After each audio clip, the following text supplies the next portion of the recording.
Okay, there's something I want to share with you. Let's get this to come in. Hold on. Oh. Okay. There's something I need to share with you. And I know some of you are just like so spent on trying to work in your marriage. I'm going to give myself as an example because something that's happened to me. But I also want to give you an insight of what happened to another person. And I don't remember if it was guy or girl. But this couple was on the verge of divorce. They actually were going to get a divorce. And a counselor who was of God, so it was something about, it was like a minister of God, their pastor or whatever, but he was a counselor. And he told them, or he told whatever person it was, he said, for 30 days, I want you to find something kind to say to that other person. Just say something kind, mean it. Say something nice, like you really look pretty today, honey. Or, I've done this with my husband, but when I say it, I really mean it. I'm not just doing it to go, through the motions. I'll say, thank you so much for taking that job. I know it was hard on you. Thank you for doing that for us. Yes, he would have to work anyway, but wouldn't it feel good to feel valued and appreciated that you worked your butt off all day long and maybe you weren't feeling good today? And when he goes to jobs, I'll say, I'll pray for you while you're gone. He says, thanks, I appreciate that. And then I ask him, how'd you do? Is everything okay? How do you feel? They want to be cared for. So does she. This is what God wants you to do. And he told them to do that, or her or him, whichever it was, for 30 days. And their marriage turned around. Okay? So sometimes we're so wanting to make sure that if I do my part, you better do yours. It doesn't happen that way, guys. You do your part because God said so. You be the perfect wife that you can be. Doesn't mean you raise the bar higher than you can reach within reason. But are you really giving it your best? It doesn't mean you have to make him a 10-course meal, but you can make a decent meal, okay? We're not saying throw him a hot dog in a bun and say, good enough, right? See you later. Well, that's being lazy and that's being inconsiderate. You can do the best you can do, but don't raise the bar more than you can give. Because that's when the stress and the pressure and anxiety comes. Okay? But what God did is tell them, start by doing your part and let me work on them. Fast for them. Speak life over your marriage. Yes, thank you, honey. And I'll tell you what happened to me. The whole time I was married, I was doing all the giving. And I wasn't getting anything in return. And I still gave anyway. And I didn't use sex as a weapon. I didn't do any of that. Why? Because that's my part as a good Christian wife. I made sure your needs are met. I will make sure that I'm giving you the best I can give because that's what God wants me to do. And I love you enough to do it. It doesn't matter what I'm getting back. It would be nice, but that's not the condition in this marriage.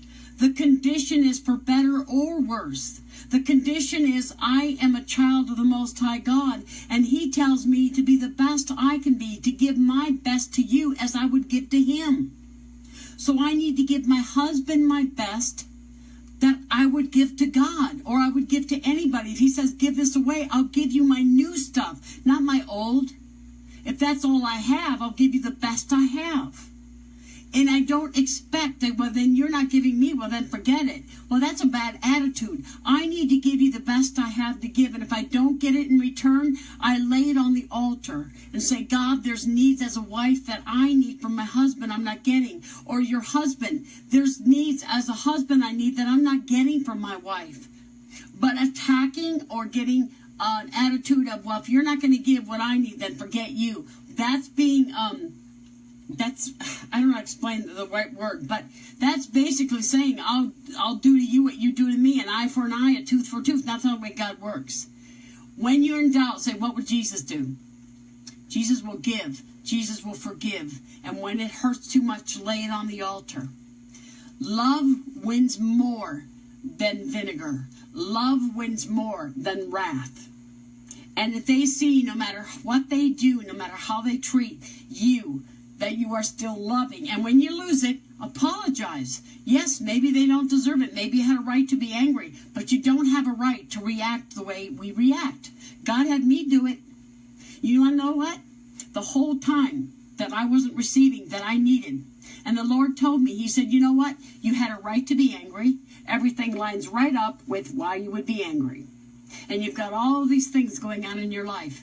But I don't like you making him uncomfortable. Are you kidding me? Are you serious? Really, God?